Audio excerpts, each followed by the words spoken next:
Hey, Dons fans, I am here with Miciah Madison, one of our star forwards from USF Women's Soccer. Thanks so much for being here, Miciah. I mean, just looking at what you did at the University of San Francisco, you were first team All WCC 2018 and 19. You were the USCA All West Region third team 2 years in a row. You finished the season with a team leading 28 points on a career best 9 goals and 10 assists. And your brilliant career had you in the top 10 in 4 categories. You were 10th in goals with 18, second in assists with 24, and tied for 5th in points 50 and shots 152. So you had an amazing career. Let's just talk a little bit about what happened after you left USF.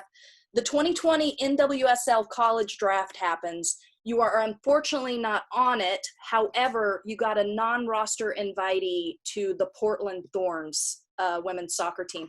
Just talk about that, because this has been a goal of yours for a very long time.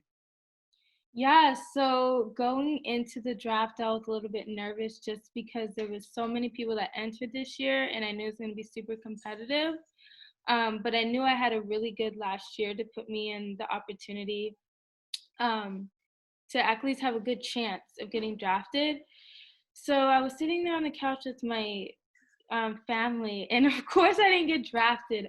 But the great thing is that after the draft, maybe like 30 seconds after it's over, the coach called me, Mark, asked if I wanted to join the Portland Thorns in the preseason camp and have a good year at the Portland Thorns. I was like, awesome, this is great. And so kind of like my fear of not making it turned great because I ended up getting an opportunity, which was awesome. Well, let's talk a little bit about the camp. I know it lasts for a couple weeks. Just take us through what were some of the things that you did, because obviously it's a very exciting time to be there. Yeah, so when I first got to Portland, I thought, wow, like what a really nice city. And it was also very similar to San Francisco. So our first week of training was more a captain's practice. So you got to know the girls, um, know their playing style, how they work, where they come from, and just getting around the facilities, knowing like where you're at. And so that was nice, at least my transition from college, because I left early. So like being able to be shown around by like coaches and like feel welcomed made me feel good about coming in. And then the next week after I was there for 1 week, we started our preseason camp, which was so great. We went through a lots of passing drills, which is something that the Portland Thorns focus on, and also attacking, which is going to be our goal this year for the team. Um, and we have weight sessions Mondays and Wednesdays, which is super awesome. And the good thing about this program is everything is planned out. So you have an app that tells you what time you need to wake up, what you need to log, when your therapy is, what time practice is, and then your weights, and then like also what's for lunch. Of course, that's my favorite part because I love to eat. But yeah, so I just love how everything is so organized. Everybody's super supportive, and there's just so many programs that like you can do there that they give you in Portland just to do outside of the city, which is awesome. Yeah, and so I want to talk also, you're on this Thorns team that has a lot of great veterans who have played on their Olympic teams. Tobin Heath, Becky Sauerbrunn, Christine Sinclair, Megan Klingenberg. Some of them you got to meet through Zoom. Klin, you got to meet, face to face. Just tell me a little bit about that, meeting them. Yeah, so I think being a young player, it's always really scary when you walk into a team and you're playing with such good veterans who have been around the game for so long and have had so much success. So I thought my first encounter was going to be like, geez, these girls are going to hate me. Completely opposite. They're actually one of the nicest girls on the team, all the veterans. And I've been able to work with Klin through a couple practices, and she's really informational. She gets straight to the point, and she really cares about her players. And she's super involved with the NWSL Players Federation, making sure that everybody's getting treated right. And just her mentality of her doing that makes me as a younger player feel really comfortable. Um, and I was able to meet Sinclair a little bit over Zoom, and she's also very nice, very humble. But it's almost something that I would want to replicate in, my playing style as well if I were to be a veteran. Obviously, Megan Klingenberg is a huge advocate for women's professional soccer. How was she doing that for the Thorns and for you specifically? I've always been, being a female athlete, it's been a struggle to obviously get the same notoriety and pay as male sports. And so I think what she brings to the table is that we're valued as women in sports as well, and we deserve every equal opportunity as anybody else. And so, even in practices, she's just super uplifting. And I think being a woman, she understands that, like, you go through discrimination, and especially with sports, and her positive reinforcement and just trying to encourage everybody is just super great. I mean, she was even for our uniforms this year, she worked with Nike to design them for everybody. And just a woman having that role to like design clothes and like be an advocate for the Portland Thorns to better the women's sports is just, it's amazing. It's great. Yeah. Oh, that's awesome.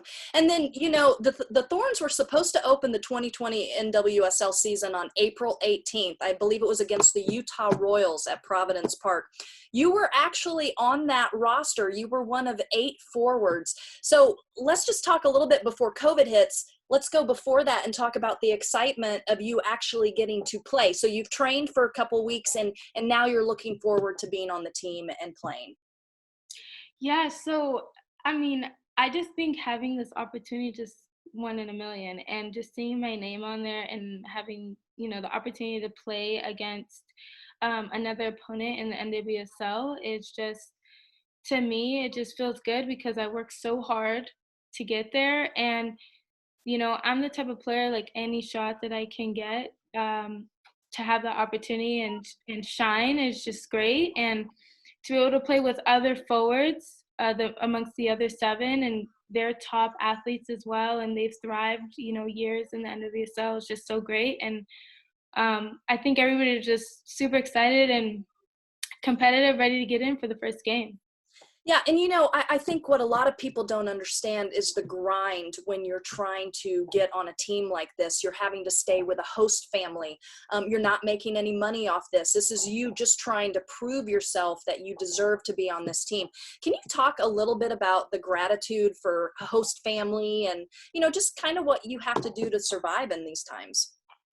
Yeah, so it's definitely difficult to do, but I'm very lucky that the Portland Thorns organization has a really good um, program to help, athletes like me who are signed or not signed, and provide them housing and, find different ways for them to make money.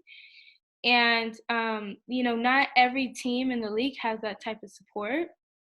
And, I think a big part of my success in the Portland Thorns is just having that support and gratitude, not only from my host families, but also from the city as well. I mean, everybody is a huge soccer fan, and everybody is going to do, anything they can for you to say or any support that you need to, be successful. Um, and so it just makes me grind even harder because, I'm not just only doing it for myself, but I'm also doing it for the fans that show up to the games as well. And then around March 10th, the commissioner leads with this statement: "We are closely monitoring the spread of the virus with respect to our scheduled preseason and regular season matches, and will be in a position to make changes necessary to respond to developments as they happen. Our main priority is the safety and well-being of our players, coaches, and staff and fans. So we are going to shut down for now." So what happened on that day? I mean, you got that news. What happened in your world? Yeah, so I mean, I just kind of see how everything else was going in the other leagues, trying to prepare myself for the worst. And unfortunately, the worst happened. But, the coaching staff was very supportive. And, unfortunately, they had to send the non contract players home, just I think because of a liability issue. Um, and so it was tough for me, definitely. But if you self-motivate yourself to get past those hard times, you can really get through anything. And you build adversity within yourself to become, at least for me, the most successful woman that I could be. All right. So going forward, Miciah, once COVID is done, what are your plans for the future?